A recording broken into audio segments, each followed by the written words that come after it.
My family decided I should give up my inheritance because I didn't need it. They didn't expect me to explain why I wasn't worried. When my grandmother died, I grieved quietly. She was the only person in my family who never treated me like an afterthought. She listened when I spoke. She never asked why I wasn't married yet, or why I didn't own a house, or why I didn't seem to be progressing like everyone else. She once told me, "You don't advertise your life. That usually means you're doing fine." She was right. The rest of my family, though, had already moved on to the part they cared about most: the inheritance. My grandmother wasn't wealthy in a flashy way, but she was careful. Her house was paid off decades ago. She had investments, savings, and no debt. Everyone knew there would be money involved, and everyone had already decided how it should be divided. We gathered at my parents' house a few weeks after the funeral to talk things through. That was the phrase they used anyway. What they meant was negotiating. My aunt cried about medical expenses. My cousin talked about childcare costs. My brother mentioned his mortgage and how hard things had been lately. Everyone spoke as if their situation automatically mattered more. I stayed quiet. That was my mistake. At some point, my aunt said, "Well, obviously not everyone needs the same amount." My mother nodded. We should be practical. They started listing reasons people needed more: kids, debt, homes, struggles. Then my aunt said it, casually, like it was obvious. "You're doing okay. You don't really need this." I asked what she meant by okay. She smiled in that tight, polite way people do when they think they're being generous. "You live simply. No big expenses. You always have." My brother added, "You're not struggling like the rest of us." I realized then that they didn't know anything about my life. They just knew what I didn't show them. They told me they wanted to adjust the inheritance, not eliminate my share, just reduce it. To be fair, they said, the will itself was clear.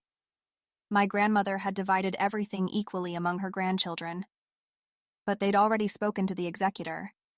Apparently, adjustments could be made if everyone agreed. They slid the paperwork across the table and asked me to sign.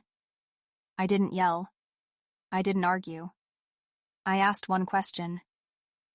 "When did you decide this?" My mother said, "We've talked about it for a while." I asked another. "Did you ever ask me about my finances before deciding I didn't need anything?" No one answered. So I told them.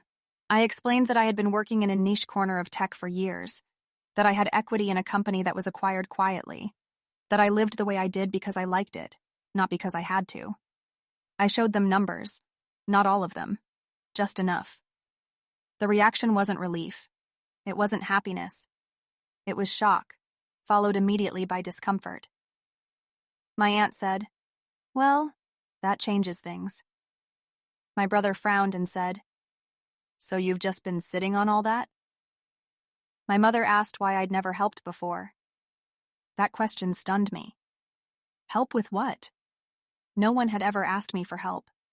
They'd only assumed I couldn't offer it. Then the tone shifted. Suddenly it wasn't that I didn't need the inheritance. Now it was that I already had too much. My aunt said it would be unfair for me to receive the same amount when others were struggling. My cousin said my grandmother would have wanted the money to make a real difference. I reminded them that equal distribution was exactly what my grandmother had chosen. I refused to sign. Without my agreement, the adjustments were invalid. The executor confirmed it. The will would be executed as written. The fallout was quiet but sharp. I was called selfish, greedy, accused of changing once money was involved. I pointed out that I hadn't changed at all. I had simply stopped being convenient. The inheritance was distributed equally a few months later. I used part of mine to fund a scholarship in my grandmother's name. She had been passionate about education, especially for students who didn't have loud advocates. I invested the rest and moved on. Family gatherings are smaller now. Some relatives keep their distance.